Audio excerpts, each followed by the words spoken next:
দরবারে আলিশানে লাখ কোটি শুকর যে মহান রব্বুল ইজ্জত আমাদেরকে দয়া করে মায়া করে ভালোবেসে দুনিয়ার সকল ঝামেলা থেকে হেফাজত করে পবিত্র জুমার দিন জুমার সালাত আদায় করার উদ্দেশ্যে আমাদেরকে আসার বসার তৌফিক দান করেছেন। মালিকের দরবারে শুকরিয়া আদায় করি, জবান খুলে পড়ি আলহামদুলিল্লাহ।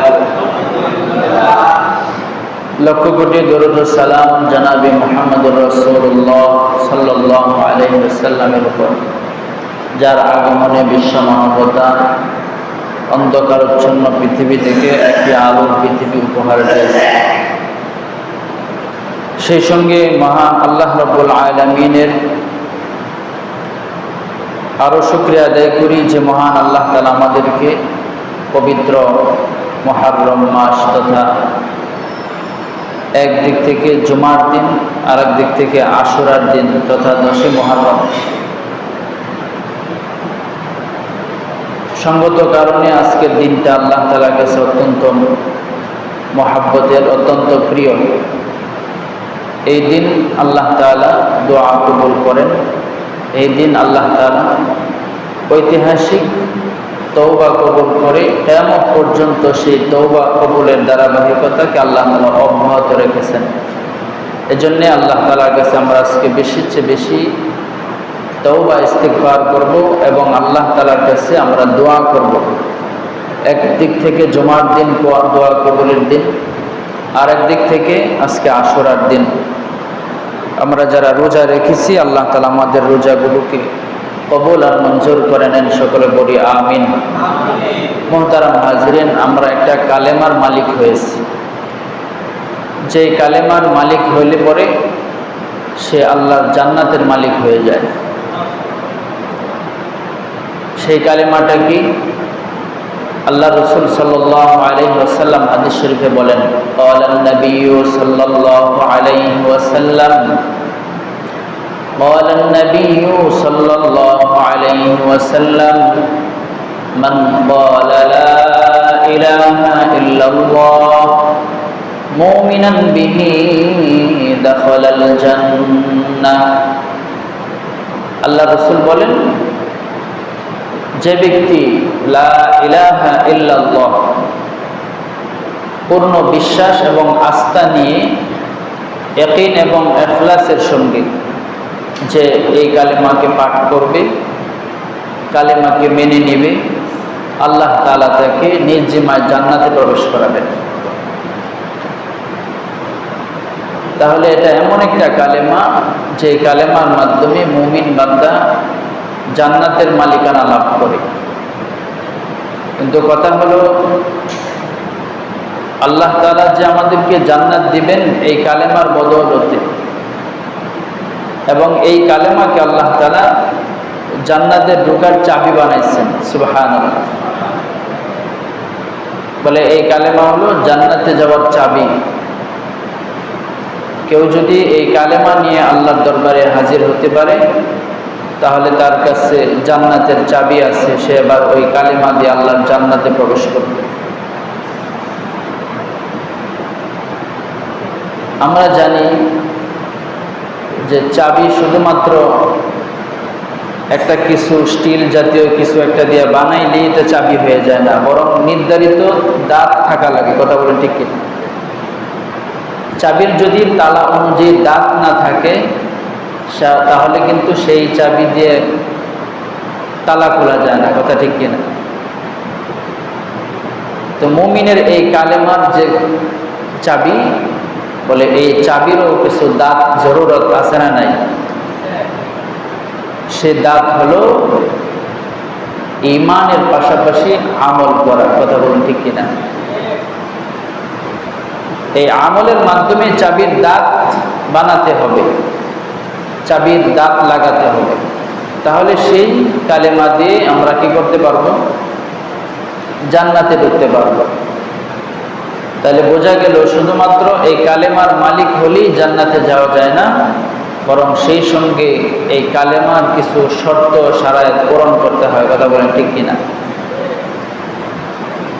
আল্লাহ রাসূল সাল্লাল্লাহু আলাইহি ওয়াসাল্লাম বলেন, যে ব্যক্তি এই কালেমা ঈমান ও ইখলাসের সঙ্গে একবার পাঠ করবে, আল্লাহ তাআলা ওই বান্দাকে জান্নাতের মালিকানা দিবেন। কিন্তু কথা হলো, শুধুমাত্র এই কালেমা মুখে মুখে পড়লেই জান্নাতে যাবে না, বরং এই কালেমার শর্ত শরাত পূরণ করতে হবে। এই কালেমার কিছু করণীয় আছে, কিছু বর্জনীয় আছে। কালেমা সংক্রান্ত করণীয়গুলো বান্দা করতে হবে, আর বর্জনীয়গুলো বান্দা বর্জন করতে হবে। এই কালেমার অনেকগুলো শাখা আছে। এই কালেমার প্রায় 70 থেকে 77-এর অধিক শাখা প্রশাখা আছে। তার মধ্য থেকে একটা গুরুত্বপূর্ণ আর আফজল শাখা হলো আফজলুহা কাউলু লা ইলাহা ইল্লাল্লাহ। এই কালেমার অনেকগুলো শাখার মধ্য থেকে অন্যতম একটা শাখা হলো লা ইলাহা ইল্লাল্লাহ। তার মানে এই লা ইলাহা ইল্লাল্লাহ আমাদের কাছে কি দাবি করে, কি চাহিদা কালেমার, সেই দাবি অনুযায়ী যদি আমরা হায়াত পার করতে পারি, তাহলে আল্লাহ তাআলা আমাদেরকে এই কালেমার বদৌলতে জান্নাত দান করবে। অনেকগুলো শাখা, তার মধ্যে থেকে খুব আফজল শাখা যেটা, সর্বোত্তম শাখা যেটা, সেটা হলো লা ইলাহা ইল্লাল্লাহ। আর সবচেয়ে নিম্নমানের শাখা হলো ইমাতাতুল আযা আনিত তরিক, রাস্তা থেকে কষ্টদায়ক বস্তু সরায় দেওয়া। সুবহানাল্লাহ। অনেক মানুষ আছে রাস্তার মধ্যে কদাচার করে রাখে, ময়লা আবর্জনা করে রাখে, রাস্তাকে পথিকদের জন্য হাঁটার কোনো অনুকূল পরিবেশ থাকে না, নোংরা করে রাখে। পরিষ্কার করবে, পরিচ্ছন্ন রাখবে তো দূরের কথা, উল্টো সে আরো রাস্তাঘাটকে কি করে, কদাচার করে। যার দরুন রাস্তার পথিক যারা, পথিকদের জন্য কষ্ট হয়। বলে কাল কিয়ামতের ময়দানে বলে এই রাস্তায় পথিকদেরকে কষ্ট দেওয়ার কারণে, যেহেতু ইজায়ে মুসলিম হারাম আছে, কোনো মুসলমানকে কোনোভাবে কষ্ট দেওয়া হারাম, তো এই গুনাহের কারণেও হতে পারে সে জাহান্নামে যেতে পারে, বলুন নাউজুবিল্লাহ। আর পক্ষান্তরে কিছু মানুষ আছে যারা মানুষের জন্য চলাচলের পথকে সুগম করে দেয়, চলাচলের রাস্তাকে পরিষ্কার পরিচ্ছন্ন করে দেয়। রাস্তায় হাঁটা যদি প্রতিকূলতা থাকে, সেই প্রতিকূলতা দূর করে বান্দা অনুকূল করে দেয়।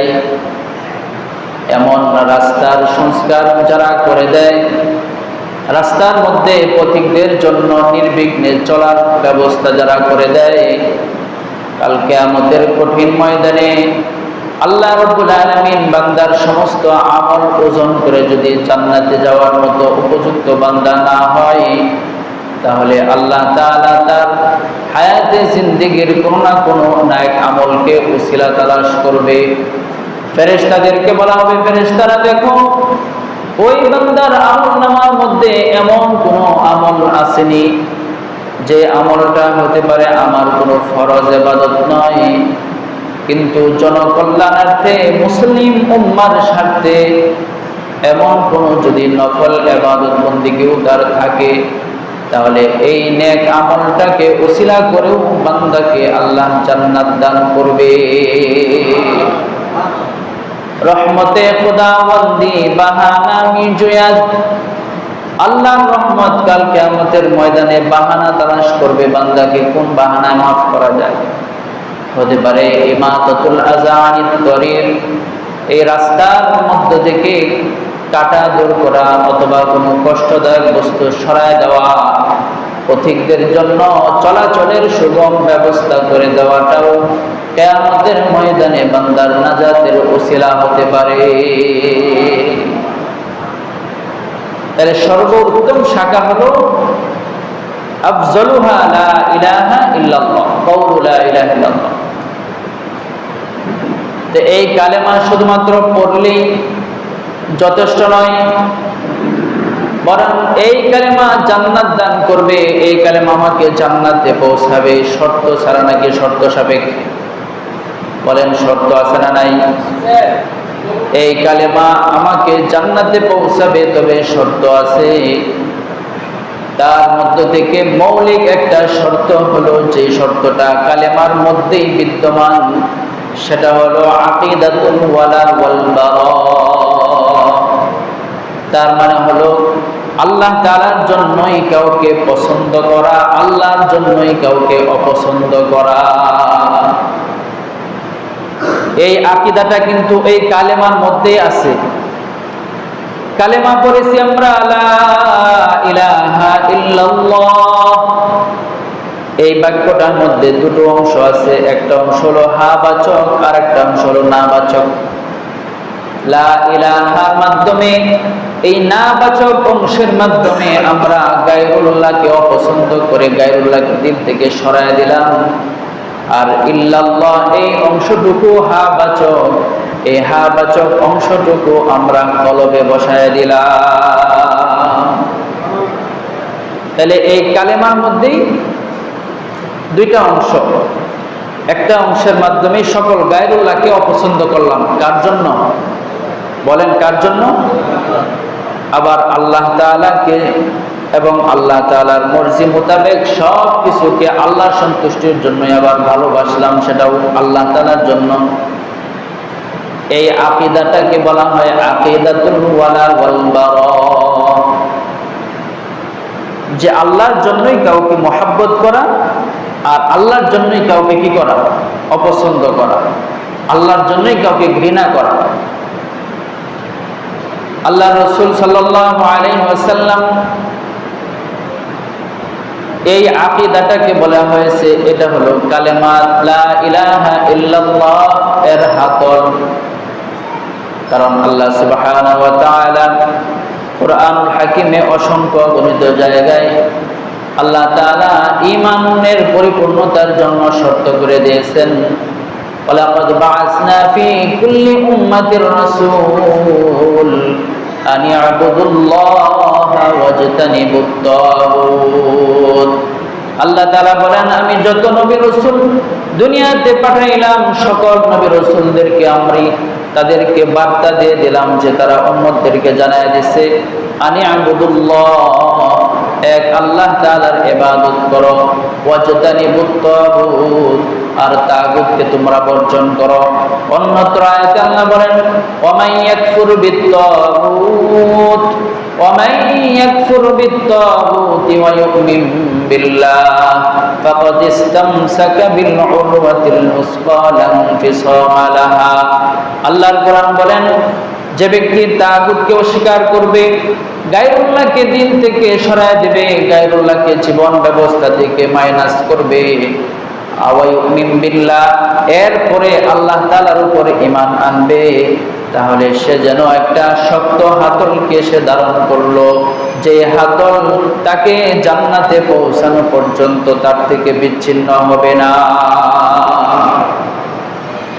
তাহলে এই আয়াত দুটির দ্বারা বুঝতে পারলাম যে ঈমানকে পরিপূর্ণ করতে হলে আগে ঈমান বিধ্বংসী সকল গায়রুল্লাহকে দিল থেকে সরাতে হবে। এটা হলো কালেমার শর্ত, এটা হলো কালেমার রুকন। আল্লাহ নবী সাল্লাল্লাহু আলাইহি ওয়াসাল্লাম এই আকীদাটাকে সাব্যস্ত করেছেন, বলেছেন আওসাকুল ঈমান আল হুব্বু ফিল্লাহ ওয়াল বুগযু ফিল্লাহ। আল্লাহ রাসূল বলেন ঈমানের শক্ত হাতলটা কি? আল্লাহ রাসূল বলেন আল হুব্বু ফিল্লাহ, আল্লাহর জন্যই কাউকে ভালোবাসা, আল্লাহর জন্যই কাউকে মুহাব্বত করা, আর আল্লাহর জন্যই কাউকে অপছন্দ করা, ঘৃণা করা। তাহলে এই কালেমার মধ্যেই আমরা যে আকীদাটা পাই, যে বিশ্বাসটা পাই, বা এই কালেমার যে রুকনটা পাই, সেটা হলো আল্লাহর জন্যই কাউকে মুহাব্বত পছন্দ করতে হবে এবং আল্লাহ তাআলার জন্যই কাউকে অপছন্দ করতে হবে। এটা হলো ঈমানের হাতল, ঈমানের রুকন। তাকবীরে তাহরিমা এই রুকন আদায় করা ছাড়া যেমন নামাজে ঢোকা যায় না, ঠিক অনুরূপভাবে ঈমানের এই রুকন পাওয়া যাওয়ার আগ পর্যন্ত মুমিনের ঈমানও দিলে আসতে পারে না। কারণ আল্লাহ আর গায়রুল্লাহ কিন্তু একসাথে কখনো হবে না, গায়রুল্লাহ আর আল্লাহ একসাথে হবে না। এজন্য মুহাব্বত করতে হবে একজনের জন্য। তিনি কে? বলেন, আওয়াজ করে বলেন, তিনি কে? আবার কাউকে যদি ঘৃণা করতে হয়, অপছন্দ করতে হয়, সেটাও হবে কার জন্যে? আল্লাহ রাব্বুল আলামিন কোরআনুল হাকিমের জন্য জানায় দিয়েছেন, ইয়া আইয়ুহাল্লাযীনা আমানু লা তাত্তাখিযুল ইয়াহুদা ওয়ান নাসারা আউলিয়া। হে ঈমানদার বান্দা বান্দিরা, তোমরা ইহুদ এবং নাসারাদেরকে বন্ধুরূপে গ্রহণ করো না। ওমাই ইয়াতাওয়াল্লাহুম মিনকুম ফাইন্নাহু মিনহুম। তোমাদের মধ্য থেকে কেউ যদি তাদেরকে বন্ধুরূপে গ্রহণ করে, কিয়ামতের কঠিন ময়দানে সে তাদেরই দলভুক্ত হয়ে জাহান্নামে যাবে। তাহলে আল্লাহ তাআলা আমাদেরকে কালেমার মাধ্যমে এইটা শিক্ষা দিয়েছেন যে কাউকে যদি মুহাব্বত করতে হয়, বন্ধু বানাতে হয়, সেটা আল্লাহর জন্য হবে।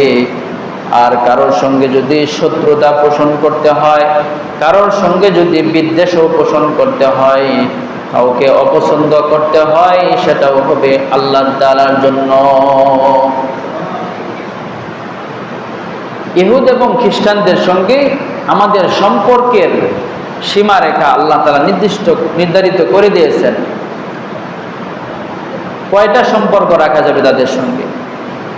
সম্পর্ক তিন ধরনের হয়। একটা হচ্ছে মুআমালাত, আরেকটা হচ্ছে মুআশারাত, আরেকটা হলো মুওয়ালাত। মুআমালাত কি? মুআমালাত হলো যে লেনদেন করা তার সঙ্গে। দুনিয়াবি যে আমরা লেনদেন করে থাকি, বলে এটা কাফেরদের সঙ্গেও জায়েজ আছে।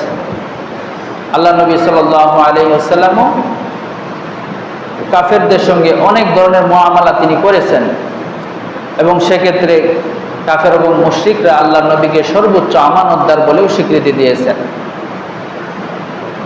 আরেকটা হচ্ছে মুআশারাত, চারিত্রিক সৌন্দর্যতা, মানবতা।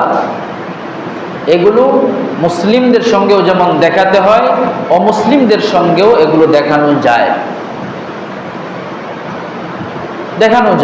যেমন একজন বেশ্যা নারী এটা কুকুরকে পানি খাওয়ায়া সে জান্নাতের মালিক হয়ে গেছে। কথা বলেন ঠিক কিনা? মানবতা এটা সবার সঙ্গে দেখানো যায়। একটা গর্তের পিপিলিকার সঙ্গেও মানবতা দেখানো যায়। আপনি চলার পথে যদি একটু খেয়াল করে চলেন যে আমার দ্বারা যেন একটা পিপিলিকাও পিষ্ট না হয়, পদপিষ্ট না হয়, তাহলে সেটাও হবে একটা মানবতা, সেটাও হবে আল্লাহর মাখলুকের সঙ্গে ইহসানের আচরণ। আরেকটা হচ্ছে মুআলাত, হৃদ্যতা। মানবতা और है, হৃদ্যতা और है, দুটো আলাদা জিনিস। মানবতা সবার সঙ্গে দেখানো যায়, এমনকি নিকৃষ্ট প্রাণী একটা কুকুরের সঙ্গেও মানবতা দেখানো যায়। কিন্তু হৃদ্যতার সম্পর্ক এটা কিন্তু যার তার সঙ্গে দেখানো যায় না। কলিজার টান আর কলিজার মুহাব্বত এটা শুধুই মাত্র পাবে ঈমানদার মুমিন ছাড়া আর কেউ পাবে না। ঈমানদার ছাড়া কারোর সঙ্গে হৃদ্যতার সম্পর্ক রাখা যায় না। হৃদ্যতার সম্পর্ক আর অন্তরের সম্পর্ক কেবল মুসলমান আর মুমিনদের সঙ্গে রাখা যায়। অমুসলিমদের সঙ্গে কেউ যদি হৃদ্যতার সম্পর্ক রাখে, আল্লাহর কোরআনের ভাষ্য অনুযায়ী কিয়ামতের ময়দানে তাদের সঙ্গে এসে হাসর নসর হবে। দুই জিনিস, মানবতা এক জিনিস, হৃদ্যতা আরেক জিনিস। মানবতা যার তার সঙ্গে দেখানো যায়, কিন্তু হৃদ্যতা, অন্তরের এই মুহাব্বতের টান, এটা সবার সঙ্গে দেখানো যায় না, বরং এটা শুধুই মাত্র মুসলমানদের সঙ্গে দেখানো যায়। কথা বলেন ঠিক কিনা? সাধারণ একটু হৃদ্যতা, একটু অন্তরের টান, সামান্য মুহাব্বত, এটা যদি কোনো অমুসলিম বা অমুসলিম কোনো অনইসলামিক কোনো কৃষ্টি বা কালচার বা কোনো রীতি এবং নীতির প্রতি যদি আমার কোনো অন্তরে টান থাকে, কাল কিয়ামতের ময়দানে এই এতটুকু টান আর আকর্ষণেই আমাকে আল্লাহর জাহান্নামে নিতে বাধ্য করবে। একটা ঘটনা যদি বলি আপনাদের সামনে, ব্যাপারটা পরিষ্কার হবে যে অমুসলিমদের প্রতি সামান্য একটা টান, অমুসলিমের কোনো কৃষ্টি কালচারের প্রতি সামান্য দিলের আগ্রহ কতটুকু ভয়াবহ পরিণতিতে তাকে পর্যবেসিত করতে পারে। মরনে কে বাদ কিয়া হোগা, হযরত মাওলানা আশিক ইলাহি বুলন্দশরী রহমাতুল্লাহি আলাইহি ওনার লিখিত একটা কিতাব, উর্দু কিতাব, মরনে কে বাদ কিয়া হোগা, বাংলা অনুদিত সংস্করণ হলো মৃত্যুর পরে কি হবে। কেউ কেউ অনুবাদ করেছেন মরণের পর কি হবে। এই কিতাবের মধ্যে মাওলানা আশিক ইলাহি বুলন্দশরী রহমাতুল্লাহি আলাইহি একটা বাস্তব, পৃথিবীর বাস্তব ঘটনা উল্লেখ করেছেন। থানবী রহমাতুল্লাহি আলাইহি মুজাদ্দিদ আল-ফিসানি শাহ আশরাফ আলী থানবী রহমাতুল্লাহি আলাইহির পছন্দিদা ওয়াকিয়া কিতাবের মধ্যেও পাওয়া যায়। তিনি একটা ঘটনা উল্লেখ করেছেন। মক্কাতুল মুকাররমার একজন আলেমে দ্বীন দুনিয়া থেকে চলে যাওয়ার পর তাকে পারিবারিক একটা কবরস্থানের মধ্যে দাফন করা হয়। তো মক্কা মদিনায় যারা গেছেন অথবা খবর রাখেন, সেখানকার আবহাওয়ার পরিস্থিতি হলো কোনো জিনিস সহজে গলে না, পচে না অথবা গলে না, বরং এটা শুকায় যায়। কোনো একটা বস্তু যদি আপনি কোথাও রেখে দেন, এটা আমাদের দেশের মতো গলবে না বা পচবে না, এটা শুকায় যায়। তো ওই আলেমের মৃত্যুর পর, কাফন দাফনের পর অনেক দিন পর এই পরিবারে আরেকটা মেয়ে মারা গেছে, এক মহিলা মারা গেছে। তো বলতেছে যেহেতু অনেক আগেই এই আলেমকে এখানে দাফন করা হয়েছিল, তাহলে এখানে আরেকজনকে দাফন করা যেতে পারে এখন চাইলে। সর্বোচ্চ হয়তো হাড্ডি গুড্ডি থাকবে, এগুলোকে এক সাইড করে এই মহিলাটাকে এই কবরেই দাফন করা যাবে। পরিবারের লোক এই চিন্তা করে সেই আলেমের কবরে ওই মহিলাকে দাফন করার জন্য মনস্থ করল। যেই মাত্র এই কবরটা উপরে মাটি সরায় খনন করলো, আশ্চর্যের ঘটনা হলো এই কবরের মধ্যে দেখে, লাশের পরিস্থিতি দেখে বোঝা যায় যে সদ্য কিছুদিন আগে, সর্বোচ্চ 2-4 দিনের ভিতরে মনে হয় এই লাশটাকে কবরে রাখা হয়েছে। সবাই অবাক হয়ে গেছে, কি ব্যাপার? এই কবর খনন করার কোনো চিহ্ন, কোনো আলামতও তো নাই, কিন্তু লাশ দেখে মনে হচ্ছে সবে মাত্র বা কিছুদিনের আগের লাশ। ব্যাপারটা কি? অথচ ওই আলেমের দিনকে তো অনেক আগেই দাফন করা হয়েছিল। সবাই অবাক হয়ে গেছে যে ব্যাপারটা কি।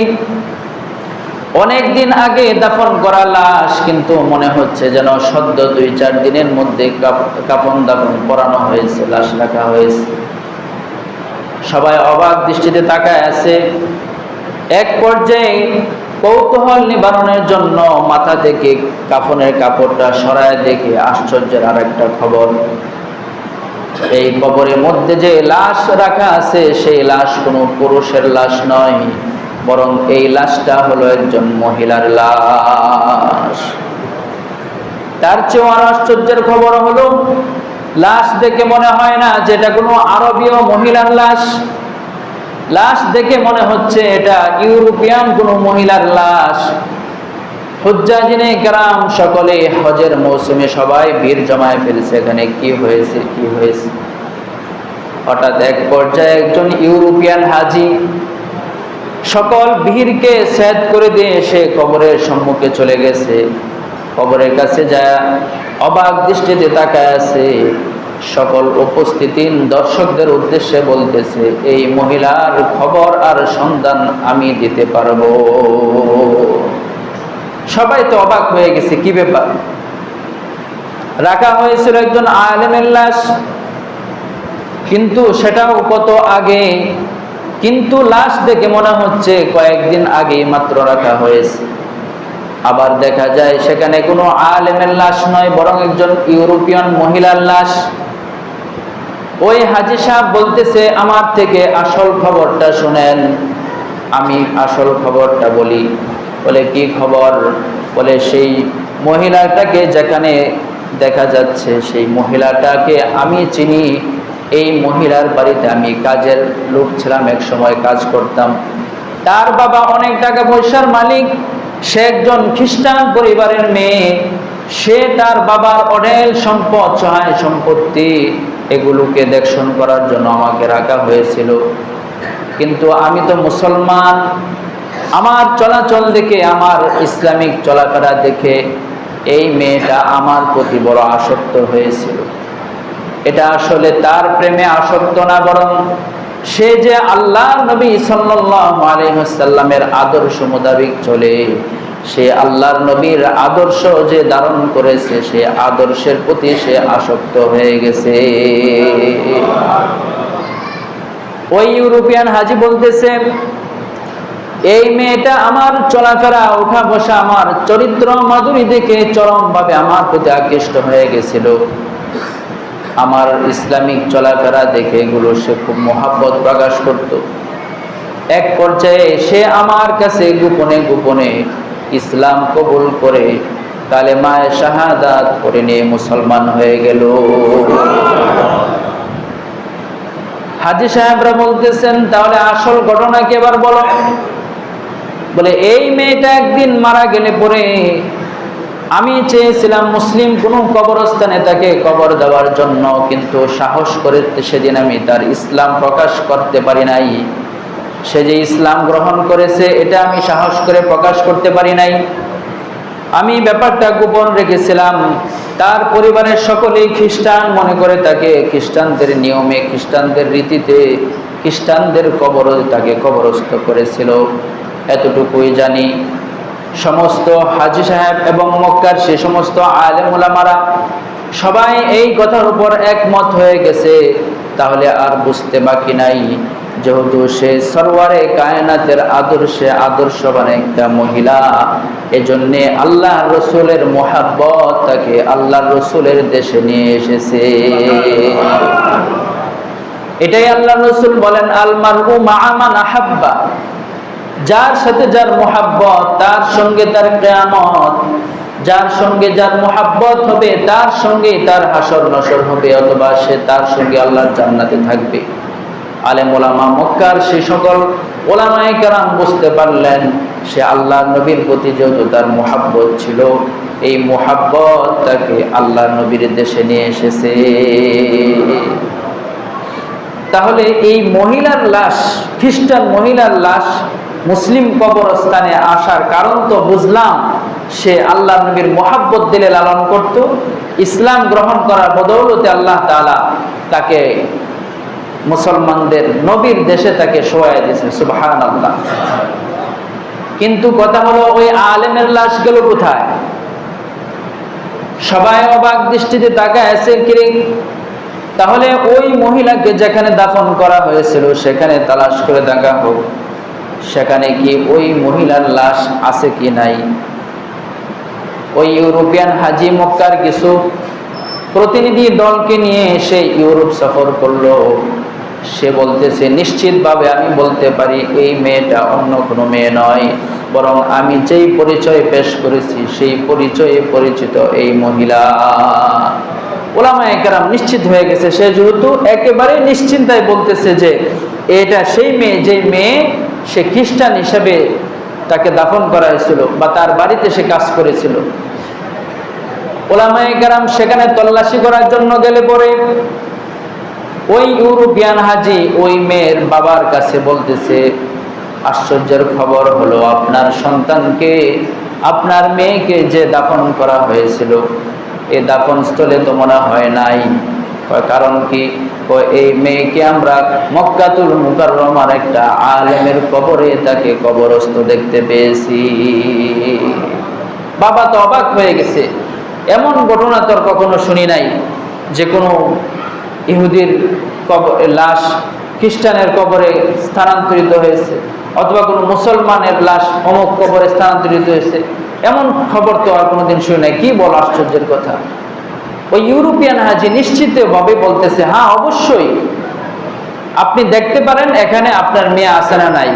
আমার বিশ্বাস আপনার মেয়ে নাই, বাকি এই আপনার মেয়ের জায়গায় ওই আলেমের লাশ থাকুক বা না থাকুক, আমি নিশ্চিত বলতে পারি আপনার মেয়ের কবরে আপনার মেয়ে নাই।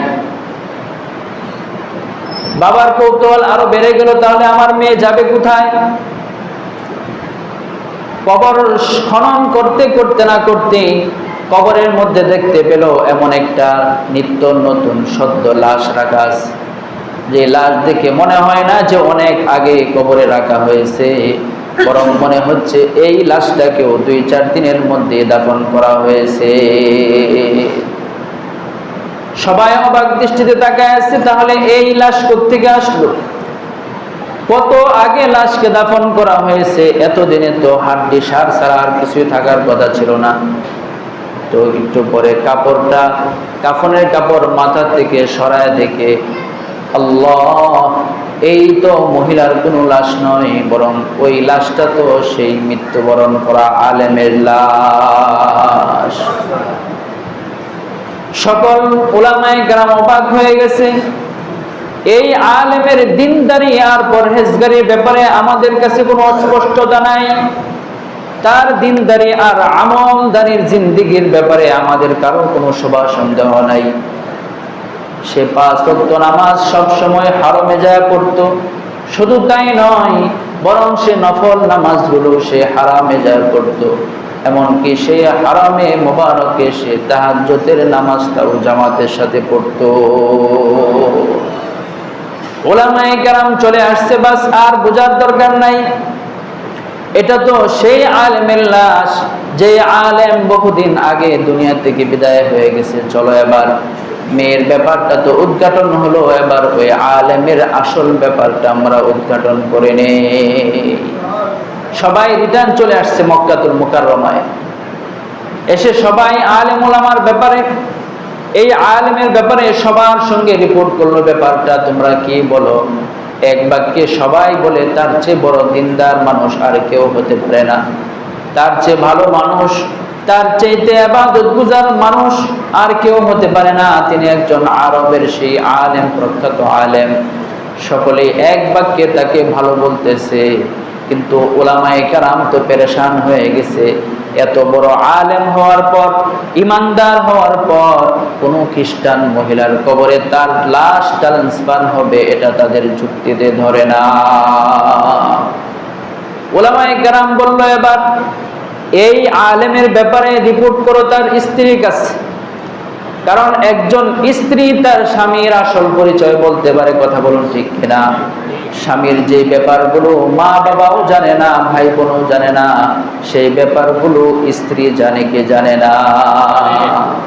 বলতেছে যে স্ত্রীর কাছে রিপোর্ট পেশ করো, রিপোর্ট করো যে তার স্বামীর ব্যাপারে সে কি বলে, তার হায়াতের জিন্দেগিতে এমন কোনো ব্যাপার সে জানে কিনা, এমন কোনো অসঙ্গতির কথা তার স্ত্রীর কাছে পাওয়া যায় কিনা, যা খবর দেখো, খবর লাগাও। একদল তার স্ত্রীর কাছে চলে যাওয়ার পর স্ত্রী কান্নায় ভেঙে পড়ে আর বলে, এটা কেমন কথা, আমার স্বামীর চাইতে ভালো মানুষ আমার দৃষ্টিতে আর কেউ হতে পারে না। আমার স্বামীর এই চরিত্র, এই আখলাক, এই ক্যারেক্টার, এমন চারিত্রিক সকল বৈশিষ্ট্যের বিবরণ দিতে দিতে ক্লান্ত হয়ে যায়, কিন্তু আলেম উলামাদেরকে কখনো কোনোভাবে আশ্বস্ত করা যাচ্ছে না। একটাই কৌতূহল, একটাই সন্দেহ, তাহলে এই আলেমের লাশ কেন এই মক্কাতুল মুকাররমা থেকে খ্রিস্টান কবরে যাবে? মহিলা, তুমি আরো চিন্তা ভাবনা করে বলো, তোমার স্বামীর ব্যাপারে তেমন কিছু জানো কিনা? মহিলা বলতেছে, না, আমার তো জানা মতো এমন কিছু মনে পড়ে না। অনেকক্ষণ ভেবে চিনতে বলতেছে, হ্যাঁ, একটা বিষয় আমার খুব মনে পড়তেছে। সেই বিষয়টা হলো, আমরা যখন স্বামী স্ত্রী মেলামেশা করতাম, তাহলে শরীয়ত ইসলামের নিয়ম অনুযায়ী আমাদের উপর গোসল ফরজ হতো। সেই গোসল আদায় করার সময় আমার স্বামী বলতো, খ্রিস্টান ধর্মের এই নিয়মটা আমার কাছে বড় পছন্দ হয়, যে তাদের ধর্মে গোসল ফরজ হওয়ার পর গোসল করার জন্য কোনো বাধ্যবাধকতা নাই। আর বলতো, ইসলামের এই নিয়মটা আমার অপছন্দ লাগে, ইসলামের এই নিয়মটা আমার কাছে অযৌক্তিক মনে হয়, নাপাক লাগে এক জায়গায়, নির্দিষ্ট জায়গায় নাপাক লাগে, কিন্তু পুরা শরীর ধৌত করতে হয়, এমনকি চুলের গোড়া পর্যন্ত পানি পৌঁছাতে হয়। ইসলামের সকল বিধানই আমার কাছে ভালো লাগে বা যৌক্তিক মনে হয়, কিন্তু এই বিধানটাই আমার কাছে অযৌক্তিক মনে হয়। নাউজুবিল্লাহ। ওলামায়ে কেরাম বলে, আর বুঝতে বাকি নাই, ঠিক আছে চলো। ওলামায়ে কেরাম বোর্ড বসেছে, ওলামায়ে কেরাম পরামর্শ করতেছে, দেখুনি কারবার, এই যে ইসলামের একটা বিধানের প্রতি তার অনীহা আর বিমুখতা, একটা বিধানের প্রতি তার অপছন্দনীয়তা, এই ব্যাপারটাই তো তাকে ধ্বংস করে দিয়েছে। আর খ্রিস্টান ধর্মের একটা রীতিনীতির প্রতি লক্ষ্য থাকার কারণে এই নিয়ম বা নীতি সে ফলো করে নাই, শুধুমাত্র পছন্দ করেছে। এই পছন্দের কারণে আল্লাহ রাব্বুল আলামিন তার উপর নারাজ হইয়া তার কবর, মুসলিম কবর থেকে তার লাশকে সরায় খ্রিস্টানের লাশের সাথে তাকে সরায় দিছে। মুহতারাম হাজরিন, ভাববার বিষয় যে ইসলামের একটা নিয়ম শুধুমাত্র সে অপছন্দ করছে, পালন করে নাই তা না, ইসলামেরটাই পালন করছে, গোসল করতো ঠিকই, কিন্তু শুধুমাত্র এই অপছন্দতাটাই, শুধুই মাত্র এই অনীহাটাই আল্লাহ তাআলাকে নারাজ করে ফেলেছে। পক্ষান্তরে খ্রিস্টান ধর্মের সেই নিয়মটা সে মানে নাই, কিন্তু সেই নিয়মটার প্রতি তার কোনো না কোনো ভাবে তার আকর্ষণ আর দিলের টান থাকার কারণে খ্রিস্টান ধর্মের একটা রীতি আর নীতিকে সে পছন্দ করার কারণে আল্লাহ রাব্বুল আলামিন তাকে ইসলামের উম্মতে ইসলাম থেকে বহিষ্কার করে উম্মতে খ্রিস্টান তথা খ্রিস্টানদের দলভুক্ত করে দিয়েছে। এই কথাটাই আল্লাহর নবী বলেন, আল মারউ মা'a মান আহাব্বা, যে যাকে পছন্দ করবে, যে যাকে মুহাব্বত করবে, আল্লাহ তাআলা তাকে তারই দলভুক্ত করে দিবে। এই আলেমে দ্বীন শুধুই মাত্র খ্রিস্টান ধর্মের একটা রীতি আর নীতির প্রতি তার আকর্ষণ থাকার কারণে আল্লাহ তাআলা নারাজ হইয়া তার কবর থেকে লাশ সরাইয়া দিয়েছে। মুহতারাম হাজরিন, থানবী রহমতুল্লাহ আলাইহি ঘটনা উল্লেখ করে বুঝাইছেন যে আজকে মুসলিম উম্মাহ শান্তি সফলতা খুঁজে সেই ইহুদ এবং খ্রিস্টানদের সভ্যতার মধ্যে, কথা বলুন ঠিক কিনা, যাদেরকে আল্লাহ তাআলা চির অভিশপ্ত করেছেন, পথভ্রষ্ট করেছেন, সেই পথভ্রষ্ট সেই অসভ্য জাতির দিকে আজ মুসলিম উম্মাহ সভ্যতা খুঁজে, কথা বলুন ঠিক কিনা। তিনি বুঝাতে চেয়েছেন, রিফাতু কি জুস্তজু মে ঠোকরে তো খা চুকে, आस्ताने याब्र पर अब सर झुका कर देख ले, रिफातों की जुस्तजू में ठुकरे तो खा चुके, रिफातों की जुस्तजू में ठुकरे तो खा चुके, आस्ताने यार पर अब सर झुका कर देख ले। থানবী রহমতুল্লাহ আলাইহি বলেন, ইহুদ এবং খ্রিস্টীয় সভ্যতার দিকে অনেক তুমি তাকায়াছিলে, অনেক শান্তি সফলতা খুঁজেছিলে, কিন্তু তুমি ফলশ্রুতিতে তাদের থেকে তুমি কিছুই পাও নাই। ইহুদি এবং খ্রিস্টানদের মধ্যে সভ্যতা আর শান্তি খুঁজে পাও নাই। এবারের মতো তুমি ইসলামের সামনে মাথাটাকে নত করে দিয়া এবার ইসলামের কাছে তুমি শান্তি চাও। আল্লাহ তাআলা তোমাকে ইসলাম এবং ঈমানের বদৌলতে চির শান্তির জান্নাত দান করবে। মুহতারাম হাজিরিন, বোঝাতে চাইলাম সেটা হলো এই যে খ্রিস্টানদের প্রতি তাদের নীতি আর রীতির প্রতি একটু সামান্য পরিমাণ আকর্ষণ তাদেরটা সে পালন করে নাই ওই আলেম। শুধু এই আকর্ষণকে যদি মিল্লাতে ইসলাম থেকে বের করে মিল্লাতে ইহুদি আর মিল্লাতে নাসারার মধ্যে তাকে দীক্ষিত করে দিতে পারে, তাহলে তুমি আজ বলো কি দুঃখে কোন মহাব্বতে আজকে তুমি তাদের জয়ে পরাজয়ে তুমি মাথা ছাড়া দিচ্ছ? কথা বলুন ঠিক কিনা? মুসলিম উম্মাহ আজকে তাদের জয় পরাজয়ে হাসে কাঁদে, তাদের আনন্দ উল্লাসে মুসলিম উম্মাহ মেতে উঠে। কথা বলুন ঠিক কিনা? সামান্য একটা রাবারের বল, এটা লাগতে দিলেই কি বেটা সে হিরো হয়ে যায়? বকবকার এই একটা প্লাস্টিকের বল লাথি দেয়, হাফ প্যান্ট পরে, সেটা নাকি তোমার ফ্রেন্ড আর ফলোয়ার হয়ে যায়। তাহলে তুমি জেনে রাখো আল মারউ মা'a মান আহাব্বা। আল্লাহর নবী বলেন, যে যাকে ফ্রেন্ড বা ফলোয়ার বানায় কাল কিয়ামতের ময়দানে সে তাদের এই দলভুক্ত হয়ে জাহান্নামে যাবে, জাহান্নামে যাবে। আজকে তুমি তাদেরকে হিরো মনে করতেছো? এই অসভ্য অথর্ব একটা জাতি, খ্রিস্টান জাতি, তাদেরকে যারা নাকি ইহুদিদের পাঁচাটা গোলাম, এদেরকে তুমি আজকে আইকন বানাইছো, আদর্শ বানাইছো। তোমার সেই মুসলিম উম্মার বিজয়ে তোমার মুখে হাসি ফুটে না। আফগানের মুসলমানরা যখন বিশ্বের সুপার পাওয়ার আমেরিকাকে নাকানি চুবানি খেয়ে তাদেরকে জাটাপিটা করে বিদায় করে তাদের আফগানের ভূমিকে স্বাধীন করেছিল, বিশ্ব জুড়ে মাথা উঁচু করে মিল্লাতে ইসলামিয়া তথা ইসলামী হুকুমত বাস্তবায়ন করে তারপরে খোদার আকাশের দিকে হাত তুলে বলেছিল ফুস্ত রব্বিল কাবা। সেই বিজয়ের আনন্দে তুমি আনন্দিত হও না, মুসলিম উম্মার পতাকা উঠাবার সাহস তোমার বুকে হয় না, আর তুমি সেই বিনদেশী বিজাতীয় কাফের এবং মুশরিকদের পতাকা নিয়ে তুমি আজ আনন্দ উল্লাস করছো।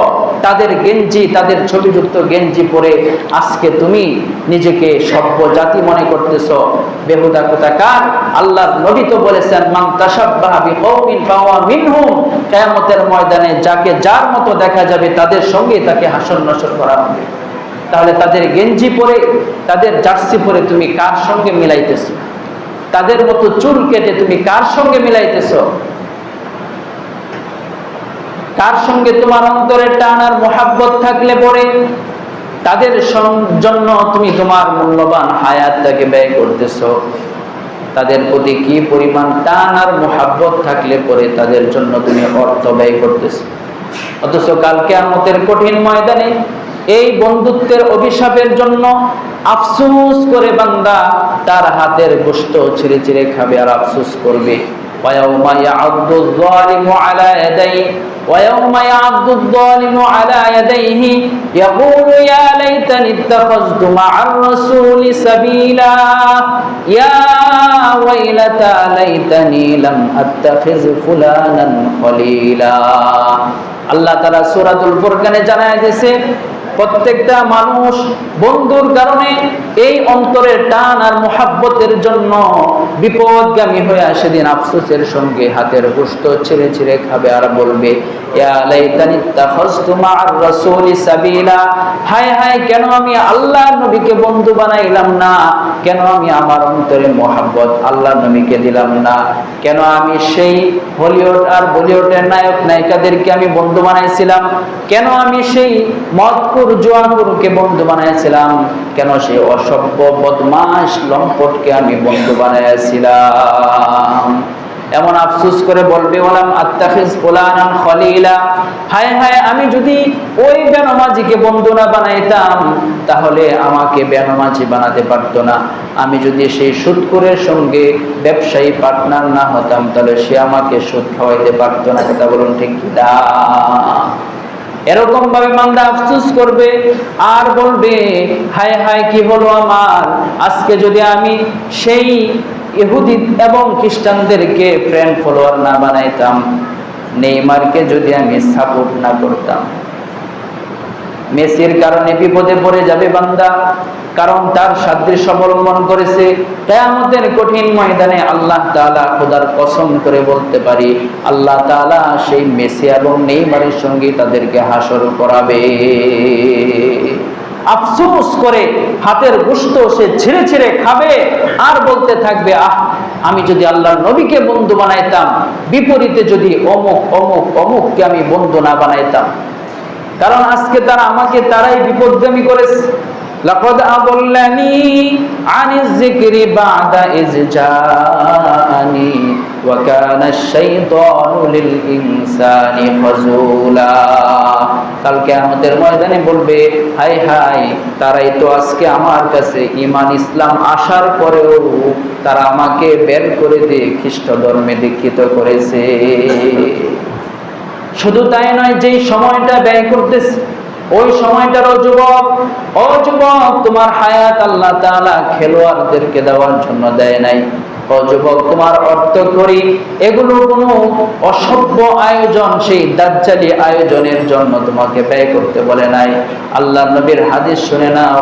আল্লাহর নবী বলেন, ইযা উমিলাতিল খাতিয়াতু ফিল আরদ, পৃথিবীর কোনো অংশে যদি কোনো অন্যায় অবিচার হয়, কোনো পাপাচার হয়, সেই পাপাচারের স্থলে যদি কোনো বান্দা উপস্থিত থাকে কিন্তু ফাআনকারহা, সেখানে আছে কিন্তু সে দিল দিয়ে সেটাকে অপছন্দ করেছে, দিল দিয়ে এটাকে সাপোর্ট করে নাই, সমর্থন করে নাই, বরং ওই অন্যায়টাকে সে ঘৃণা করেছিল, কানা কামান গাবা আনহা, রাসূল বলেন তাহলে কেমন যেন সে এই অন্যায়ের ধারে কাছেও নাই। তার মানে অন্যায় স্থলে আছে, তারপরেও সে অন্যায়ের মধ্যে নাই, কারণ সে অন্যায়টাকে দিল দিয়ে সাপোর্ট করে নাই।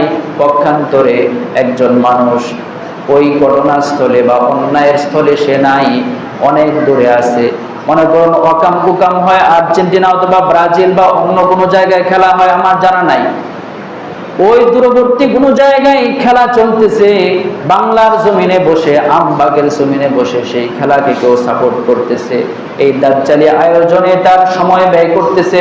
খোদার কসমকে বলতে পারি, সেই ঘটনাস্থলে থেকে সেই অন্যায় করার যে গুনাহ, সাপোর্ট করার কারণেও বাংলাদেশে বসে সেই গুনাহ পাবে।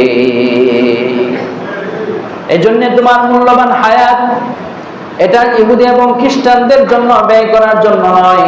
কাল কিয়ামতের কঠিন ময়দানে পার পাবা না, হিসাব কিতাব দিয়া তারপরে তোমাকে আগাইতে হবে। আল্লাহর নবী বলেন, বনি আদম তার কদম নড়াতে পারবে না যতক্ষণ পর্যন্ত 5টা প্রশ্নের উত্তর না দিতে পারবে। তন্মধ্য থেকে একটা হলো আন উমরিহি ফিমা আফনা।